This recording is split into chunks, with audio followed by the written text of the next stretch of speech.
did not think I was going to become an entrepreneur when I was growing up. Tell us how you got into Eventbrite. I met a guy by the name of Kevin Hartz. He pitched the idea of working on a startup, and he was really passionate about this idea of turning someone's passion into profit. You know, I think of Eventbrite like one of those platforms that just sort of creates its own category. When Kevin suggested we start a company together, I thought he was crazy. He pitched it to me as, let's just see what happens.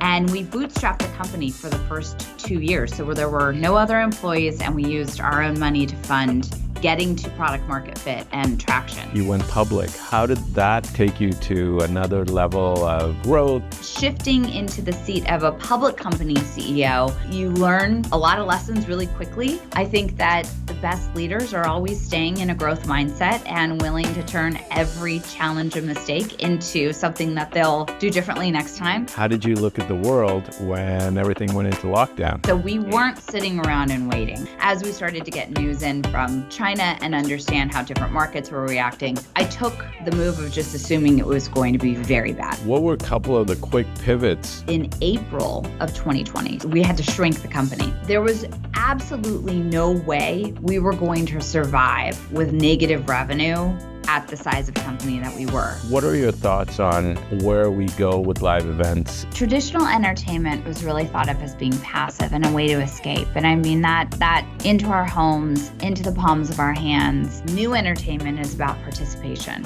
Eventbrite is a force for positive change, because when you get people together in the same space, when they can exchange ideas face to face, when they can exchange energy in the same space and create that unique, indelible memory, I really think magical things can happen. And I'm grateful that we're in a period of time where we don't have to question the basis of that.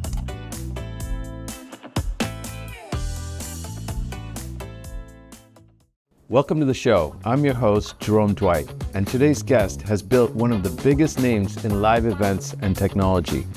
Julia Hartz is the co-founder and CEO of Eventbrite, the global ticketing platform she launched with her husband in 2006. Since becoming CEO in 2016, she's taken Eventbrite public at a $1.8 billion valuation, making it one of the most notable consumer tech IPOs of the last decade. Today, the company serves nearly 1 million creators in 183 countries, processes billions in ticket sales, and generates over $325 million in annual revenue. Julia also sits on the board of the Four Seasons Hotels and Resorts. From bootstrapping Eventbrite for 2 years to ringing the bell at the New York Stock Exchange, Julia's story is a masterclass in resilience, leadership, and scaling a global business. For entrepreneurs and business owners and early stage founders, this episode is packed with lessons on building with conviction and adapting in an ever-evolving world. So let's go.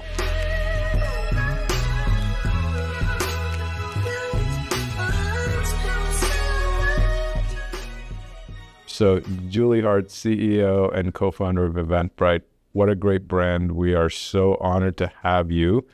We were talking before the podcast about how much I use Eventbrite in my own business at Boomerang FX to run events around the world. And it's such a novel platform. It's informative, effective, tech-enabled, all the things that we as entrepreneurs looking to, host events and reach audiences need. And you've had tremendous success, over 1 million event creators worldwide. You've taken the company public. I would love to go back to who you are and how this idea came about. So first of all, welcome to the show. Tell us how you got into Eventbrite, or how Eventbrite got into you. Thank you so much. It's such a pleasure to be with you today and to tell my story. I, did not think I was going to become an entrepreneur when I was growing up. I was really focused on trying to find my path and work hard and help people and, see how the chips would fall. And as it were, I met a guy by the name of Kevin Hartz at a wedding. We had what's called in Hollywood a meet cute. I was working in television development, and my boss married his classmate from Stanford, and we actually sat next to each other during the ceremony, and that matters because then we went on to found Eventbrite a few years later, get married, start a family, stay married, all the things. So it really was through Kevin's lens that I came to understand what was happening in Silicon Valley. Could see he was working on his second startup, and I was really so grateful to be on the front lines of seeing what was happening in that early 2000s period. And basically what I witnessed was an immense amount of velocity and obviously innovation, and not only coloring in the white space, but actually creating more white space.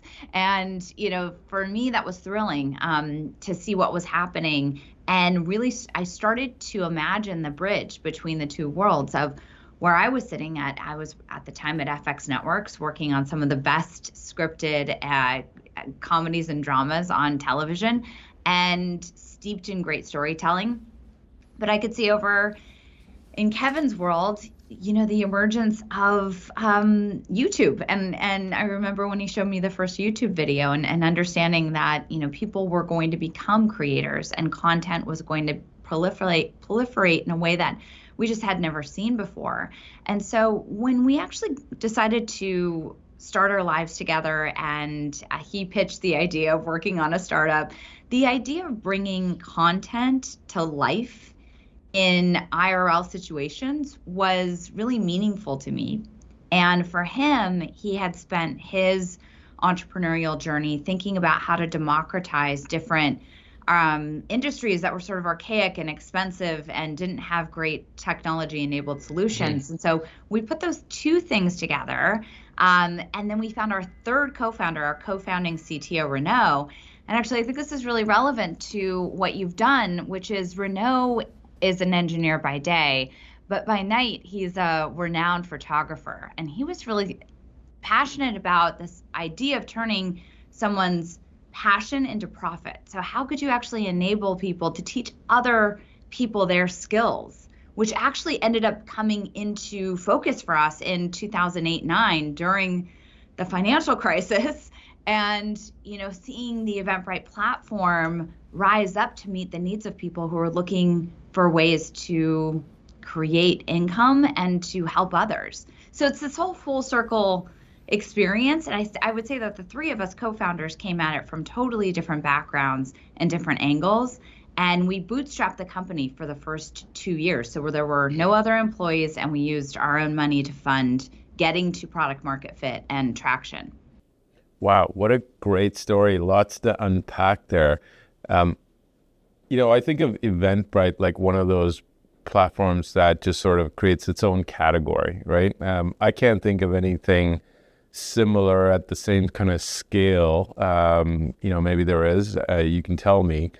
But, I've had the former chairman and CEO of Cirque du Soleil, and we often talk about Cirque du Soleil kind of creating a blue ocean strategy. And I think of Eventbrite in very similar terms, bringing technology and events, to the mass market. Was there any referenceable comparable that you guys looked at, or did you say this is just white space, brand new concept, and we're going to go for it? That's a great question. It was a little bit of both. So I think, first and foremost, we wanted Eventbrite, the product, to be something that was completely self-service. We knew that there was nothing in the market that could help people sell tickets to any kind of event. And we wanted our product to be open to anyone. And our product principle is to acutely observe what our customers are doing. Some may call it stalking, and then make a product that would help them do that better, faster, more effective. And so I think in that way, that really supported our, democratization aspiration.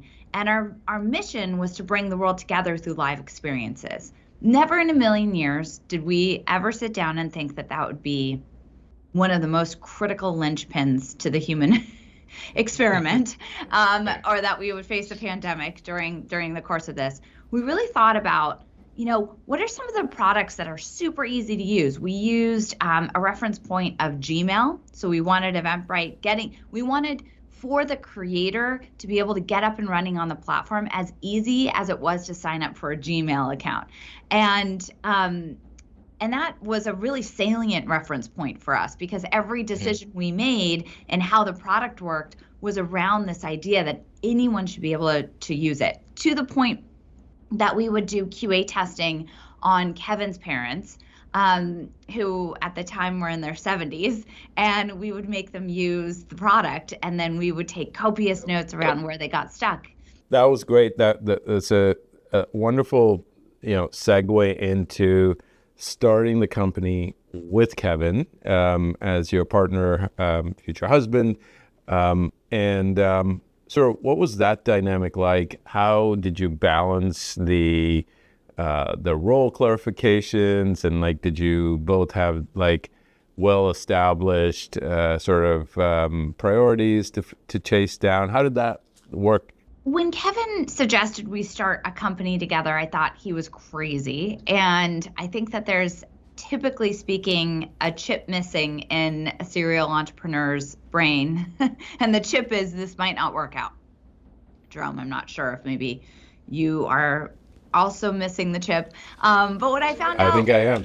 Yeah. Way later in life, is that while Kevin is the one who's missing the chip, I certainly have it, in spades, to be looking around the corner and figuring out how things are going to work. So I would say that we made a good pairing in that regard. And I can say that definitively now, looking back a couple of decades. But at the time, he pitched it to me as, let's just see what happens. And we'll see if this idea turns into a product, and if the product turns into something that people want to use and scales, and then that could turn into a company. But we don't have to get too far ahead of ourselves right now. And so we just put one foot in front of the other. And I would say that by the time we were at scale with product market fit, customers, and we were raising outside capital, which we closed our first round with Sequoia Capital in 2009, we had the rules of the road, imagined, which was, we always divided and conquered. We never worked on the same part of the business at the same time. And we had a day-to-day understanding that it was both a privilege and an obligation to make it work. And so we built our lives around being co-founders. And it was tremendously successful and gratifying for us to build not only a company, but also a family at the same time. It's quite a unique story, because I've interviewed a lot of founders and co-founders, but this is probably the first time it's a husband and wife duo. It's very special, and I'm sure you guys have had some great experiences and with raising a family. What a great model for entrepreneurship, to keep the family together and still build a great company. So going back to the early days, we have a lot of entrepreneurs who watch this show. What was your first, what were the KPIs in the early days you were chasing to go, what, I think this answers the product market fit question? Was there a certain run rate, adoption rate? What were you kind of looking for? It was really volume of creators. Eventbrite is a supply side marketplace in its origination. If we don't have events, and those events are very much evergreen and filling that white space of culture and community, then we don't have a marketplace, right? There's no reason for people to come to Eventbrite to buy tickets to those events. And so in the beginning, we were looking at it from a creator count perspective. How many creators could we acquire and get to use the product? And then how many tickets did they end up selling against their goals? Ticket sales and sell-through has always been our North Star, because that's how we know that we're intrinsically aligned with our creator community. And then over time, as we built scale, and I'll give you kind of the size and magnitude. So we've powered over 4 million creators and helped them sell 2 billion tickets worldwide. Incredible. And that has happened in these micro communities and forums that are, typically $40 ticket prices, and anywhere from 50 to 5,000 people in size of event across every single type of category. When I think about the early days of what we did that was against the grain of what conventional wisdom would have told us back then, the first thing was to start a company with your significant other. that's kind of the foundation of American business. And I'm really glad that it's come back again, but at the time it was not in vogue. Second was to focus agnostically against any vertical. Mostly conventional wisdom was start in a vertical, really go deep, be SaaS oriented, and then extend from there. And we decided to be segment specific. We wanted to serve this mid-market of the events landscape. And because we were so sure about that, about not serving the tippy top and the large arenas and stadiums, and not serving RSVP like backyard barbecues and birthday parties, but really looking at the underserved market in between, we carved out a market for ourselves. And we are the largest scaled ticketing platform by traffic in the world, only second to Live Nation Ticketmaster. And so when you think about the culmination of that was really about going against that grain. The third thing we did was we didn't focus in one geography. We focused wherever. At the beginning, we were powered by PayPal, wherever they could process payments. And again, that gave us data points. So when we thought about traction, we thought about, do we have enough supply to meet the demand? Are we selling more demand, more tickets for the creators on the platform? And can we definitively say that we have figured out how to scale what we call the self sign-on engine, which is really the competitive moat for Eventbrite. The vast majority of creators come to Eventbrite and sign up on their own without ever talking to a human. And so that gave us a competitive advantage over everyone else who was purely sales and human driven, and that doesn't scale very well. Right. That's a great model for entrepreneurs thinking about their business. Now, it's unique in that the end market is a very relational kind of audience, right? In person, but you built a platform that didn't need human interaction to actually, get them going, which is really smart and ingenious. And then over time now you've continued to grow, and then you went public. How did that now take you to another level of growth, new capital, but also, all of the responsibilities that come with being a public market issuer now? So maybe walk me through that experience. I think it was always the goal that if we had gotten to a certain level of revenue, a certain predictability in the business, and a certain amount of profit on the horizon, that we would seek to become a public market company. I think, both Kevin and I and our board felt like that was a really important point of validation. And, the market's changed so quickly, so I'll take you quickly back to 2018. This was right around now, actually. And the market was open for business, and it was a great beginning step of the next chapter. I mean, it was a moment in time where we were able to gather our earliest employees and our earliest customers at the New York Stock Exchange and have this really wonderful celebration. And then we were back to work. And I think that, shifting into the seat of a public company CEO was like any other shift that I've made. You learn a lot of lessons really quickly. I think that the best leaders are always staying in a growth mindset and willing to turn every challenge and mistake into something that they'll do differently next time. And certainly that was the same way for me as the shift from private to public market. What I love about being public is that it's predictable, it drives transparency, and it drives discipline. And I always just, as a commitment to myself, promised never to complain about something that I chose. And so, I just have stayed on the glass half full side of this. And I think it's also given us access to capital, not least of which a couple of years later when COVID hit and we needed that access to capital to help our customers make it through this unbelievable crisis in the market. And your business was such a unique platform, especially when COVID hits, probably, thrust into, some big decisions that you had to make. So how did you look at the world when everything went into lockdown?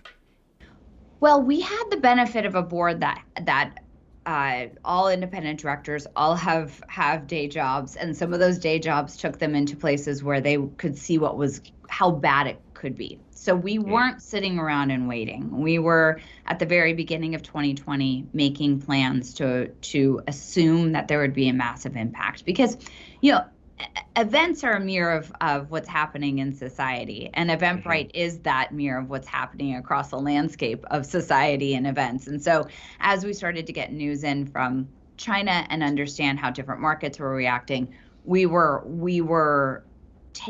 I took the move of just assuming it was going to be very bad. And the way that I activated that was imagined that we had to start all over again with the benefit of hindsight and wisdom of our business. And we sketched out the plan of what we would do differently if we could do it all over again. Now, mind you, during this period of time, a 14-year-old company, right, we'd been building for almost a decade and a half, was virtually gone in 14 days. And what I mean by that is we were processing more refunds than we were processing revenue. So all of our Tableau dashboards broke. We were a mirror of our own customers' business. And so we threw away our roadmap. We literally made a one-pager of how we would rebuild the company, and we focused on doing that. And in that was an appreciation that in order for us to rebuild the company, we had to help our customers rebuild their businesses.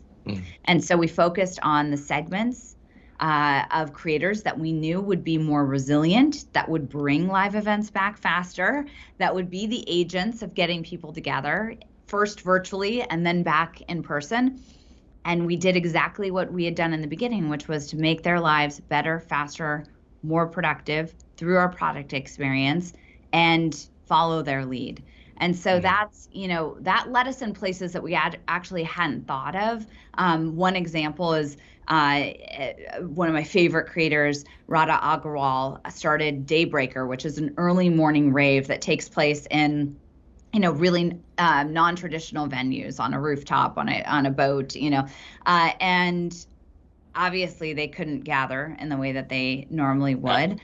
And they went from a few thousand people in a sauna to 100,000 people globally every Saturday morning. And it turned into this all-inclusive family dance party that they produced from a studio and kept people from going insane for the first year of COVID. And now they have this incredible international global scale that they wouldn't have had otherwise. So there are these really magical things that happen, and pretty quickly on, I could tell you, people are going to gather again. That was like the one good thing I had, in the sort of darkest time, was I could see that glimmer of IRL will always come back.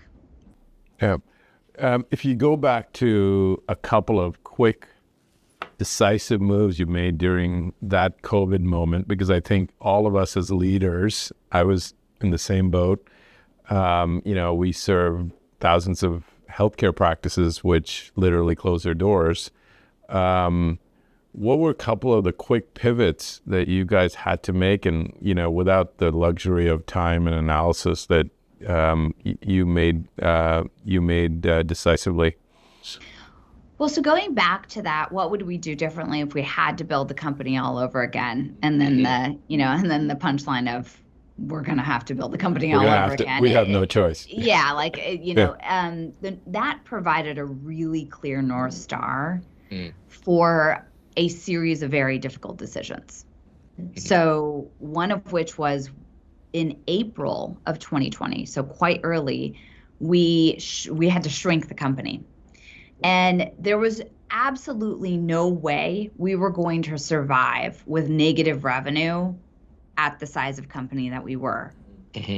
Our business, a big portion of our business, were small music venues that were the first to close their doors and some of the last to open their doors. And so we had to make this decision fast. And I wanted to make it early because I wanted these fine people to then be able to land in companies that weren't going to be doing layoffs. And we had a whole part of Eventbrite dedicated to making sure that they landed. And so while it was a really tough decision, and certainly one that I look back on and wish I hadn't had to make. I know that the way that we stepped through it was really thoughtful, both from a timing perspective as well as a hands-on perspective, having the time to actually help people get new jobs before the next, wave of crises hit. The second was that we had to step away from some of our business that we'd been investing in. So we had to make choices about where we would focus our effort. And that's always really difficult. Primarily with small music venues, that was a really difficult decision to make, to say, hey, we may not be in this business for this time. And, pulling back from that to focus on making sure that we had a business and that we were focused on creators who were bringing people back to events was a really difficult trade-off. And so those are, I outline those not because I want to painfully relive them, but because I think that there are, decisions that a leader has to make that otherwise they would never make. But when it all ladders up to the North Star, you realize that not to toot my own horn, but that separates good from great leadership. Right.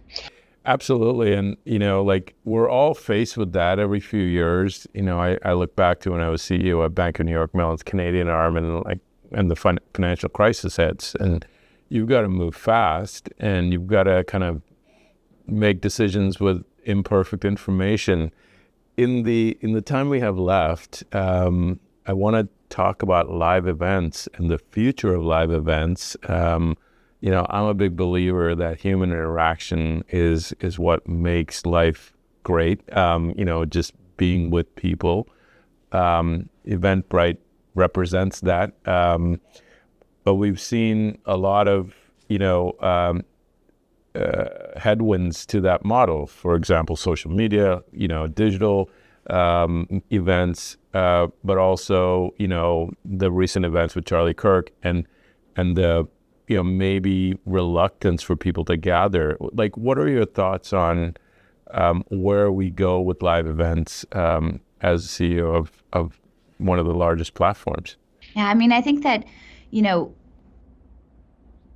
traditional entertainment was really thought of as being passive and a way to escape. And that went from theaters and public spaces into our homes, into the palms of our hands, into our AirPods, and created a sense of escape, certainly when we needed it most, but obviously drives a greater sense of isolation. I don't think that I have to tout all the statistics that you already know about.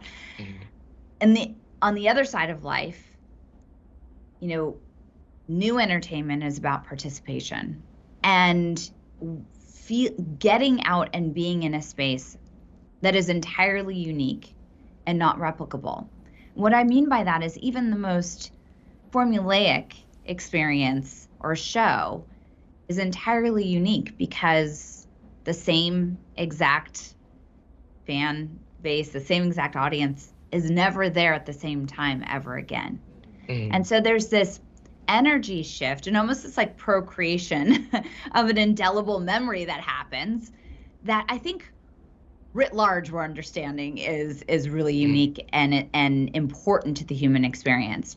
And I would just point to, I think Gen Z is doing a great job of making sure that we're getting back together and that we're seeking ways to be in each other's spaces. And if I can just share with you a few of the, we get to see a bunch of fun trends on Eventbrite because we have millions of events that are popping up all the time.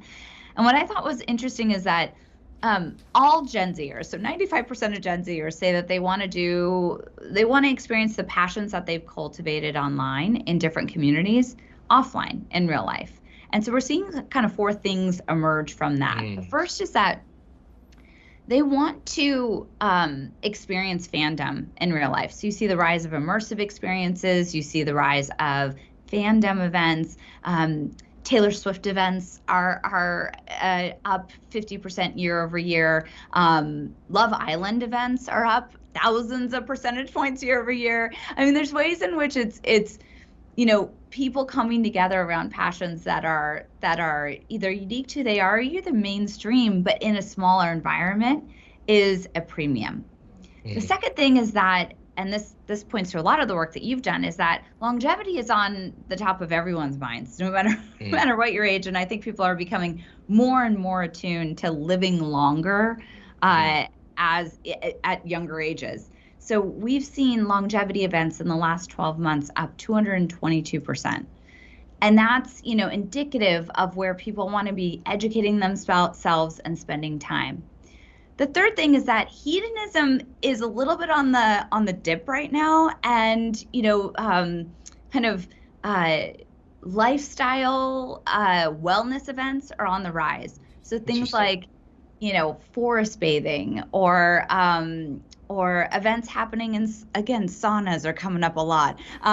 People getting together, having a good time. But the rise of what we do these culture drops, we call it soft clubbing, a lot like Daybreaker, where people are doing coffee clubbing or sauna clubbing, and they're not exactly alcohol driven experiences, but they're still together having an exuberant time.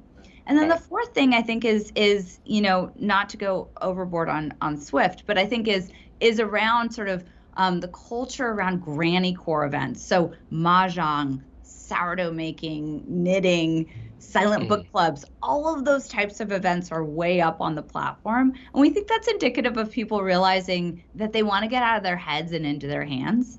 And they want to be together with other people who are having fun doing it, and they don't want to take themselves too seriously.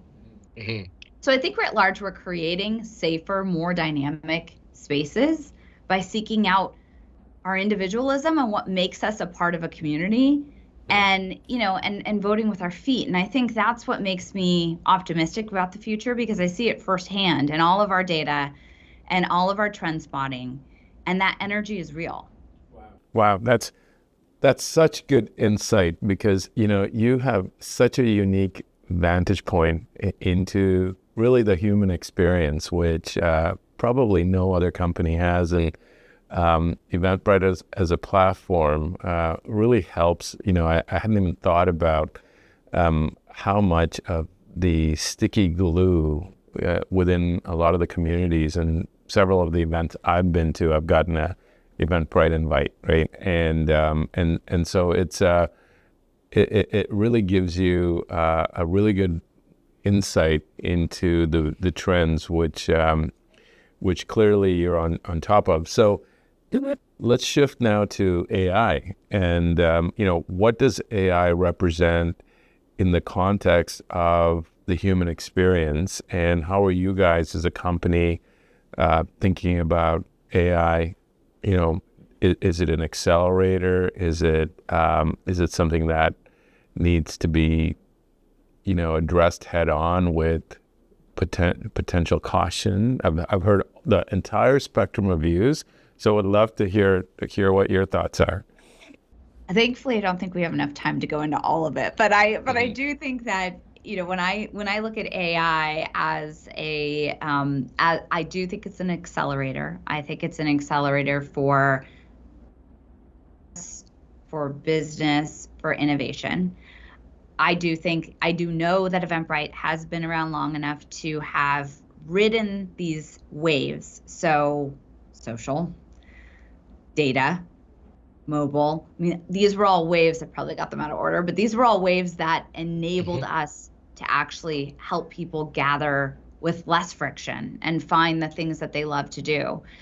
And while this next wave, I think, is bigger and faster than many of us can recall, I think it gives an opportunity to companies like Eventbrite that serve many, many people to think about how to help their customers do things better, faster, more productive. You see me coming back to the same thing, but I think I am so excited about how we're able to help the local event creator think about when, where, how, who, how much, and these questions that are core to their community event, and help them answer those questions faster with great data and insight.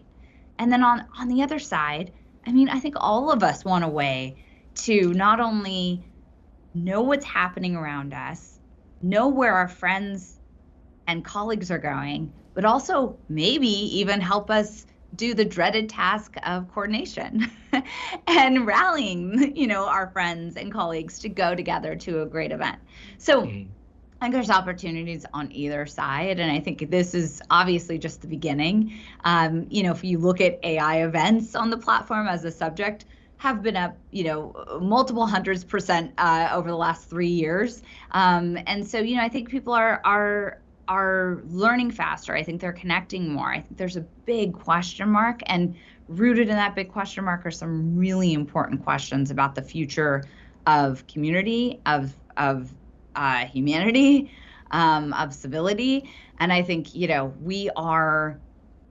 Eventbrite is a force for positive change, because when you get people together in the same space, when they can exchange ideas face to face, when they can exchange energy in the same space and create that unique, indelible memory, I really think magical things can happen. And I'm grateful that we're in a period of time where we don't have to question the basis of that.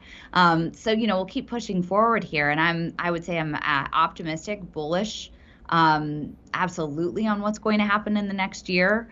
And I think it's probably has to do with that I live in San Francisco. So, if you stuck around long enough to see the cycle yet again, it's very exciting. Right. In the last few minutes, I want to ask you a final question around the lessons you've learned. We have, close to 1 million entrepreneurs who watch and listen to this show. What would be, a few lessons that you can impart with them as they, maybe start or are finding themselves stuck in their entrepreneurial journey? Things that you can share through your own experience. Well, this will sound like the mother I am, which is get more sleep, stop doubting yourself, and spend that time, get a bunch of time back to sleep more, because honestly, nothing ever great ended up happening when someone's not sleeping enough. And that's only a question that you yourself can answer as the human. I like to think about people who are building great things as athletes, and, how we treat world-class athletes is the exact same way that we should be thinking about entrepreneurs and leaders. The second thing is always have that growth mindset. There are going to be mistakes made. There are going to be lessons learned, and you have to accumulate them as quickly as possible and move on. Do not dwell. Absolutely keep moving forward. And then the third thing I would say is surround yourself with people that you can take just nuggets of wisdom from. You don't need to build a huge network of mentors. You don't need to be at every event. But if you have just a few people that have impactful advice for you, maybe it's a divergent opinion, that's always really helpful, but also people who can give you insight into things that they've seen. It's called wisdom. It usually comes from older people.